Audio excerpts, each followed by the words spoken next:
Savvy Central Radio, drawing out the best from our guest, with your host, Christina Nichman.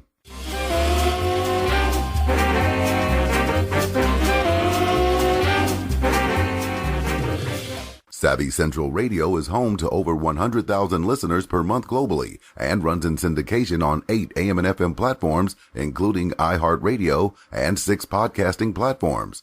To find out more about our paid sponsorship opportunities or to become a guest and find out how we can help you get your message out to the world, call 718 area code 713-2289 or email at savvycentralradio@gmail.com. This is your host, Christina Nichman. Each week, Savvy runs weekly broadcasts providing entrepreneurs and successful individuals a platform to express their dreams, hopes, lessons learned, expertise, and wisdom with the world. Our guest today is Theresa Campbell. Teresa has over 15 years marketing experience at Warner Brothers Studios and is a diva extraordinaire, ready to help entrepreneurs everywhere build their dream business. Teresa is also a speaker and writer. Be Next Entertainment strives to bring you cost-effective, efficient, and high-quality professional services. Their passion translates into positive working relationships that reflect the true secret to their success. Find out more at benextentertainment.com. Hi, Teresa. Welcome to Savvy Central Radio. How are you? I'm awesome. Thank you so much for having me, Christina. How are you today? I'm doing awesome. I'm very glad that our very good friend Ray Ibarra got us in contact with each other. And I'd love for you to share a little bit about how you got to living your dream job at Warner Brothers and eventually leaving it to start your own business. How did it all come about for you? Thank you so much again. And yes, shout out to Ray. Thank you so much, Ray, for the connection. Warner Brothers is the entertainment capital of the entertainment studio of the world. And as a transplant to Los Angeles and Hollywood, after my divorce, I really wanted to work in the entertainment industry. But as most people know, when you come to Hollywood, it can be a bit of a challenge. And I decided, I would do whatever it takes. I would reach out to the right people. And my divorce took a really big toll on me. So not only did I want to work at the best studio, I had to really dig into my self-confidence and know that I could work there. Mm-hmm. Anyway, I got the job, starting out bottom level assistant in the law department of the home entertainment division, and really just worked my way up, learned a lot about business, learned a lot about how to, now it's called the Harvard of the entertainment world, because you really do learn how to not only do the work, but how to manage people and how to manage people's emotions. So I ended up becoming a marketing executive there after 15 years, stayed at Warner Brothers and worked on fantastic projects like I Am Legend, 300, the Friends TV show, just a lot of great products. Learned a tremendous amount about what it means to overcome obstacles, what it means to really stay the course, what it means to work with a great team of people who are taking an idea and making it really big and fantastic. So the passion and the focus of Warner really helped me do what I'm doing now. I was in a home entertainment division, and we saw the writing on the wall early on with regards to the digital movement. And probably about 5 years before the likes of Hulu and Netflix even came onto the scene, we were having conversations about what was next for home entertainment. And during that time, I decided, okay, Teresa, you've been a company girl for a while. What's your next act? And it was at that time that I also, again, really began to look inside.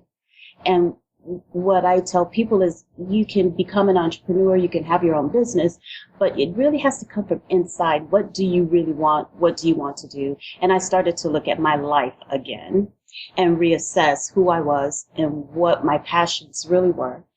And I decided to take that leap of having my own business, and more than that, being an entrepreneur who changes lives. So I decided, I tell people I have 20 business plans. I wrote out 20 or, 15 or so different business plans and decided on marketing and, just really took it from there. It's been a challenging road, but at the end of the day, it pays off in, when I deliver for people and seeing their happy faces and the results of what I do.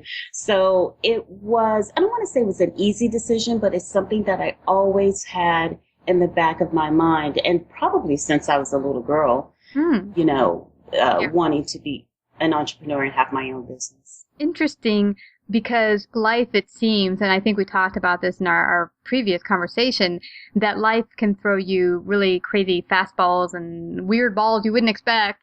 And they seem at the time as misfortunes and horrible events, and they turn out to be the best things ever in our life.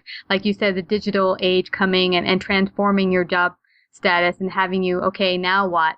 Opened a whole new chapter in your life. So what actually, because you said you started out in legal and then switched to marketing. I'm just curious, what was the shift that had you interested in even shifting to that niche? Well, the legal department was actually in the home entertainment division, and I was that person who wanted to have a JD and an MBA and really just be able to make all of the decisions, Yeah. And I really thought that law was my path at one point, but only because that's what my parents told me, right? Parents said, you would make a great lawyer. How many of us have heard, grew up our parents telling us what we should be? And I thought, okay, yes, I can talk. Yes, I have a fairly good, I can see the balance between things. And I thought law was it. And when you get into entertainment law, it's a completely different animal. And looking at the contracts of some of those actors and actresses, I decided this was not the type of law that I wanted to be in. And what else was there that I could do? I've always been a creative at heart. I've always been someone who likes to make something out of nothing, baking, clothes, whatever the case may be. And it just seemed as though marketing at that time was the right forum for me. So I really felt law was, you have to have a super thick skin. Yeah. And entertainment law was not the branch of law that I really wanted to see myself in long term. Yeah, and a lot of businesses like that. It can be very cutthroat and you have to have a thick skin for it. But it turned out to be a blessing all the same, because you created a wonderful business that you now have and are kicking butt with. There's a little bit about what you're now doing and how you're helping your customers now with BeNextEntertainment.com. Awesome. Thank you so much for that. Yes. So the segue into marketing then helped me learn the skills necessary, right, to, again, take nothing, make something out of it. And now I help entrepreneurs, visionary and social entrepreneurs really take their brand to the masses with passion. My aesthetic is very bold, very outside of the box. There is no box I love that. when it comes to how I approach marketing and how I approach branding. So right now, a lot of my clients are coaches and consultants who are producing books, live events, new websites, ebooks, boot camps, live group affairs, you name it. They run the gamut.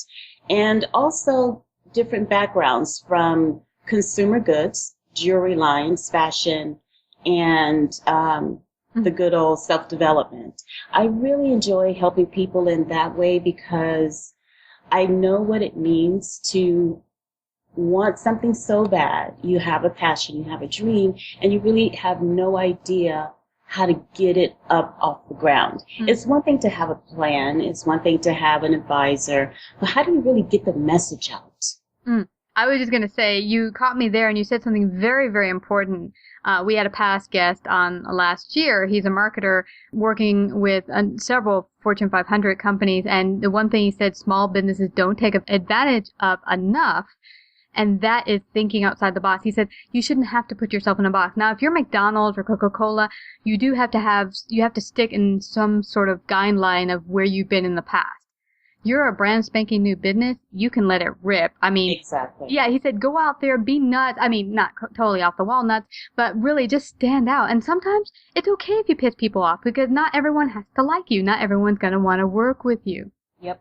Yeah.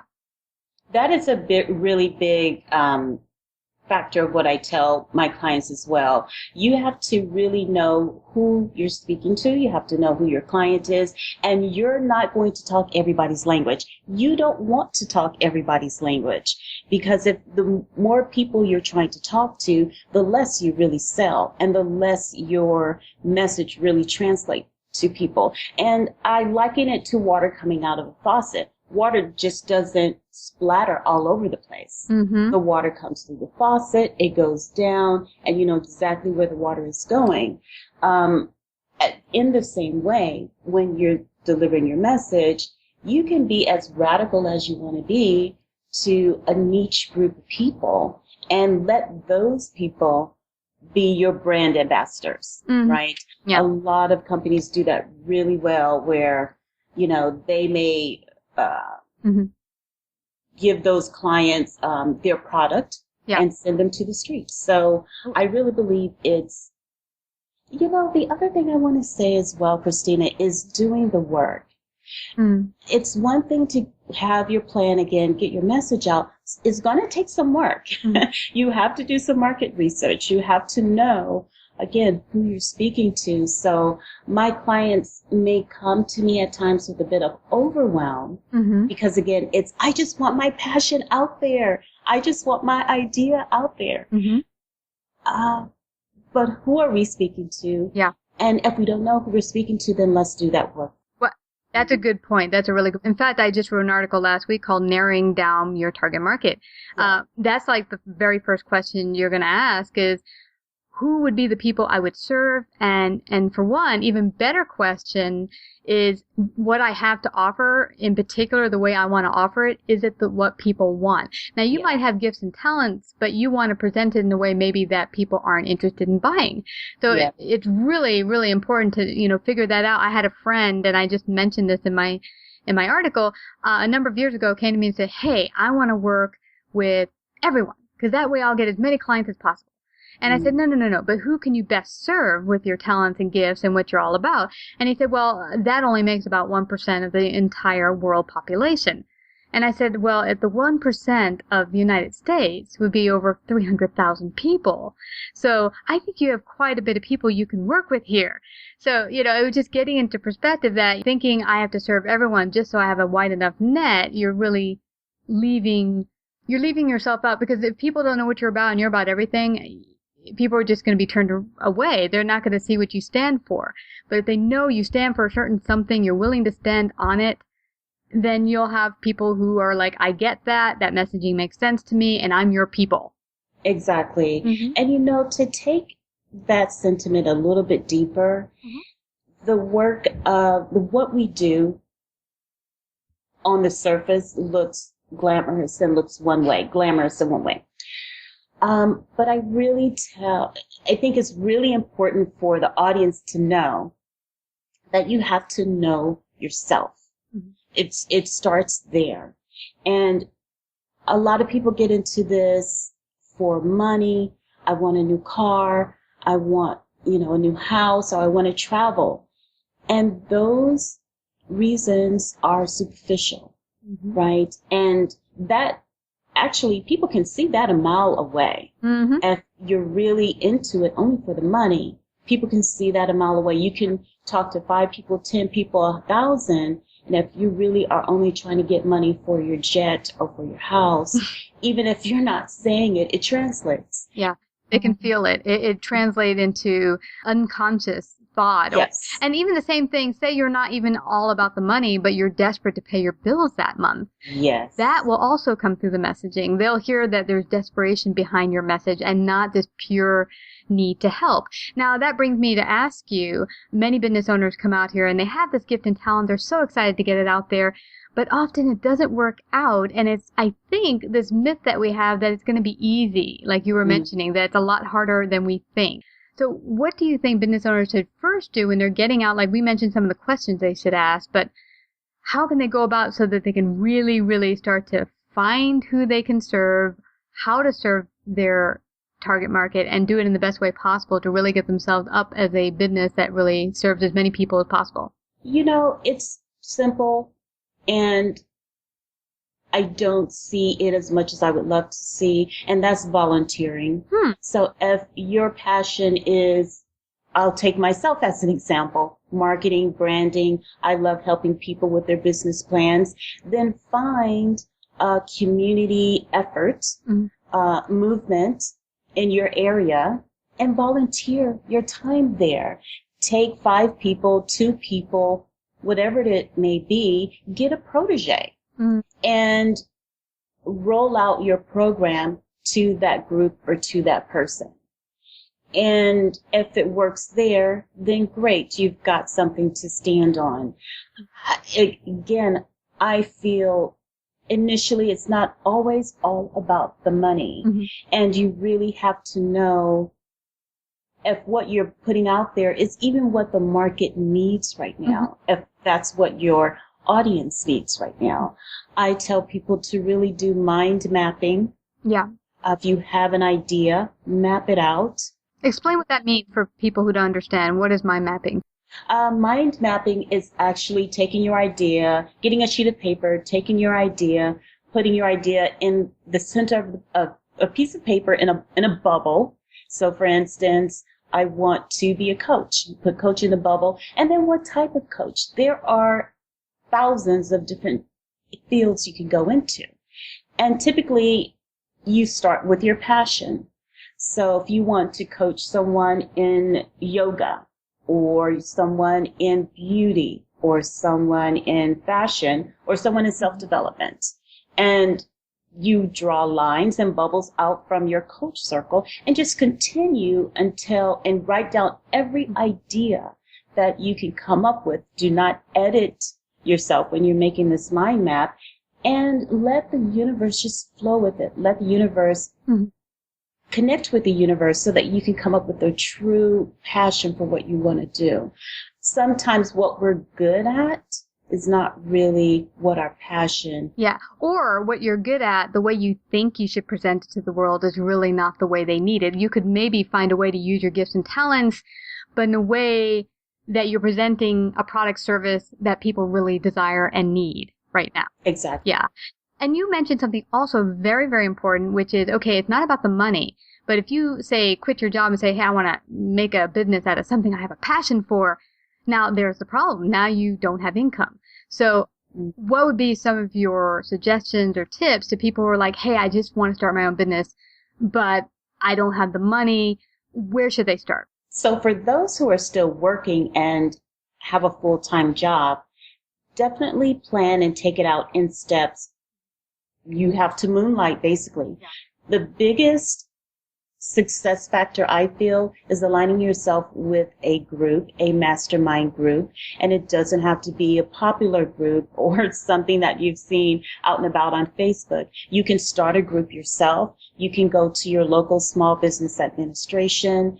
There are any myriad of local chamber of commerces that you can join to really align yourself with people who have businesses now in your field. Align yourself with a group in your area, and then start to learn about the realness of business. There's a lot that goes on day to day that people who are in corporate may not be privy to. And I can say from my own experience, even though I'll just say I had it going on working in corporate, I had great skills that I could take to being a business owner, but the skill set to really last the long term and be successful at it is a different skill set. Mm-hmm. And you really want to learn what that is about. You want to learn about having your financial papers in order. You want to learn about how to talk to your client. Talking to your client in corporate and then as a business owner is a completely different ballgame. I had to change my language.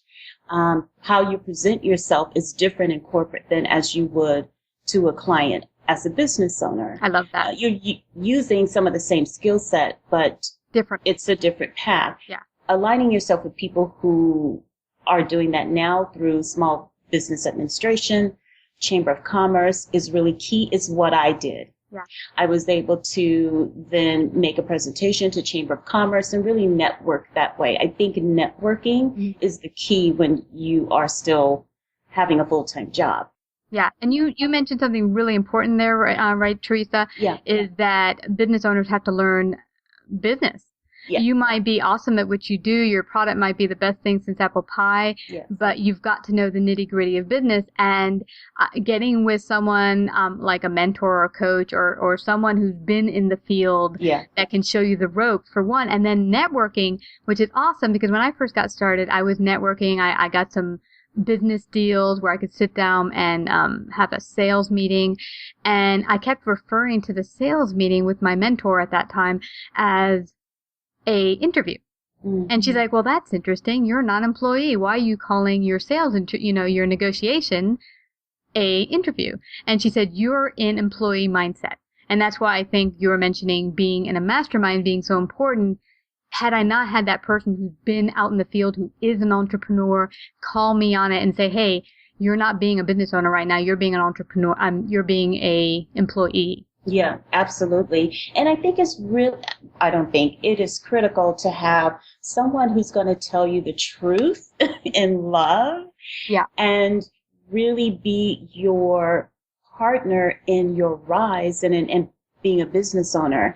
It is key to have someone who loves you enough to tell you the truth, to tell you like it is. And with that as well, if I can piggyback on that, is for the business owner, prospective business owner, newbie, those of us in business, to be open to coaching and to be open to new information. I do believe that where you're at is a lack of knowledge. So if you want to be at millionaire status, you have to get millionaire knowledge. If you want to be at billionaire status, you have to get billionaire knowledge. If you want to be a business owner, you have to get business owner knowledge. It's really that simple. And in order to get that knowledge, one, you have to go where those people are, go where the knowledge is, start talking that lingo, right? So if you want to be a millionaire, if you want to be a business owner, you'd start talking their language. What is their language? Yeah. And also, more importantly, you have to realize that, hey, if you want to be a millionaire, you can't just show up at a millionaire's doorstep or in their groups and say, hey, I'm here. Let me just be your apprentice. Because honestly, and this is a mistake that a lot of small business owners make that I've seen, is they think, hey, I want to get up and going and you are successful already. So you should just give me all your knowledge and your time. Because that's a nice thing to do. But honestly, their time is very precious and you don't get it back. Oh, so you have to say, yeah, that seriously. is a big one. Yeah, so you have to really, and this is something someone else told me, my mentor, is that you have to find a way that you have something of value to offer them in some shape or form so that you can ask them something. But it's like going to someone you've never met and saying, hey, can we get married? And asking for everything when you've really not built that relationship and really offered anything of value from yourself to them. Awesome. It is very true. I tell it's best to send a quick email, a short email, 3 lines, 4 lines, no more than 5 lines in an email, and know the person, right? Do some research. If you want to reach out to someone as a mentor or some advice, know who they are. Google their name. It's very simple to, you can Google, for instance, I'll take myself in as an example, Google my name. If you want to reach out to me, know what I work on, know what I'm passionate about, know if I've been out and about in town, know that. And then when you write the email, you mention, hey, I saw that you had an article in Inc. I saw that you were on Savvy Central Radio. I love what you said about ABC. I'm getting ready to, and then don't make the potential mentor do work for you, right? Yeah. Ask them, go ahead and be direct. People who are really busy don't have time to figure out what we're trying to say. They don't want to read between the lines. They don't have time. And if they have to read between the lines, your message gets deleted or your phone call gets deleted. So say, hey, I'm working on a new product launch.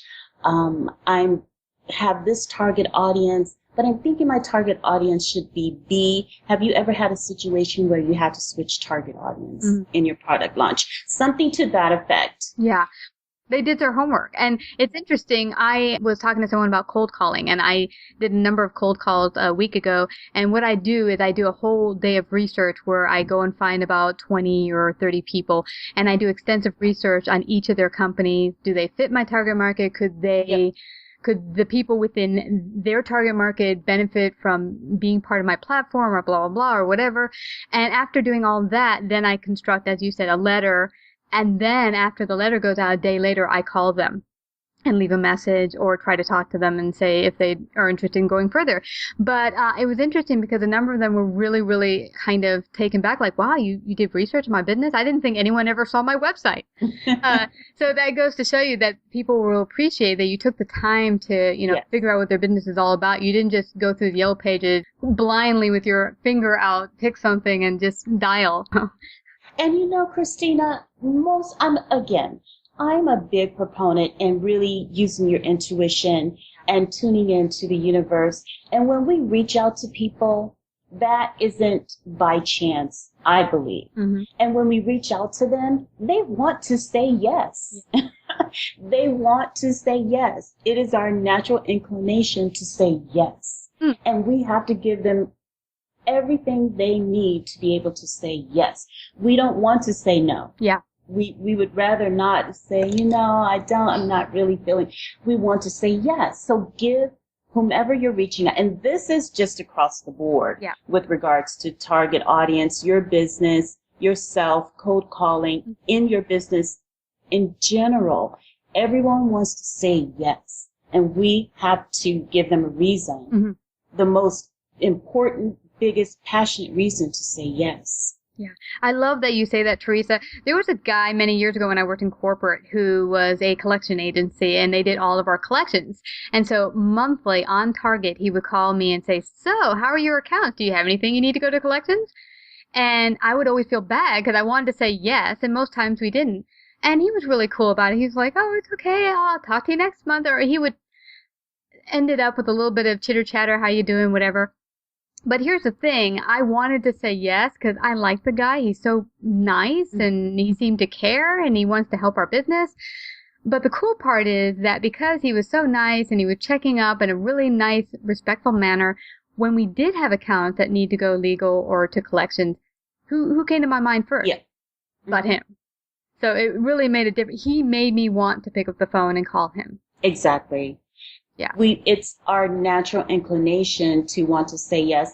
And that goes to being consistent.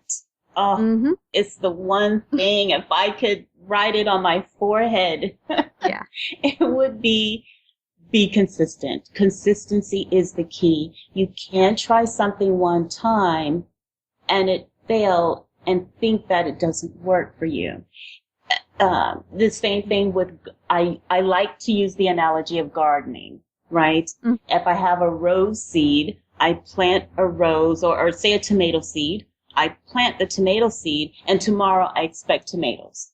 No, you have to plant the seed. You have to till the soil. Make sure you have the right soil. Make sure it's in the right sunlight. Make sure you're giving it the right amount of water each day. Make sure you're keeping bugs away. There are like 20 different things that go into planting and growing a tomato, and then you still have to wait. So then patience comes in. So you not only have to be a really good steward, right, of your seed and what you're planting, you also have to make sure that you're doing the due diligence, taking each step necessary every day to make sure you get tomatoes. And then you have to wait. You have to be patient. And you have to know that underground, there's so much happening that you can't even see. Oh, that's a good point. That's a good point. There are a lot of business owners who, I mean, when I did my first couple of live workshops a couple of years ago, they were not very successful. It was out of pocket. I lost some money. And my friends around me and other colleagues were like, okay, these are a total bomb. You need to stop doing them. But I'm like, hey, it's like I've never done them before. And plus, I also tried to copy other business owners. But it goes to say what you're saying in that it took me time to learn how to do it right, to offer something that people would want to come see, like what we're doing now, the live events in Manhattan. So I don't want us to leave without people finding out how they can contact you and work with you. Let people know. Yes, thank you so much. Again, you can reach me at Teresa, Theresa, Ann, N like Nancy, N like Nancy, Campbell. That's spelled like the soup, CAMPBELL.com. Again, TeresaAnnCampbell.com. Please feel free to email me at Teresa, Theresa, at bnextentertainment.com. And that's spelled B as in blue, E, nextentertainment.com. I'm everywhere on social media. So you can find me on Twitter at Boss Chick Teresa. That's Boss, B-O-S-S, Chick, C-H-I-C, Teresa. I'm on LinkedIn, Theresa Ann Campbell. I'm on Facebook, Theresa Campbell. I'm everywhere. Send me an email if you want all the links. I can email those to you, and I'd love to connect with you. If there's anything you heard here today that you'd like more information on, reach out to me. Let me know how I can help you. I'm a really passionate person when it comes to getting the message out in a big way, in a bold way. I want you to share your passion to the world. I'd love to have a chat with you. Oh, that's fabulous. Well, before we head on out, are there any last parting words or tips you'd like to leave with our audience? Well, first, I'd like to say thank you to you, Christina. And the biggest tip is this, what we're doing. Get out there. Come from behind, your computer screen and let people hear your voice. Let people see your face. Let people know what you're about. People connect with you when they feel your vibe. How do they feel your vibe? Hearing your voice, seeing your face, knowing what you're really passionate about. Let the world see your passion. Awesome way to end. Everyone, please go to bnextentertainment.com and find out more about Teresa.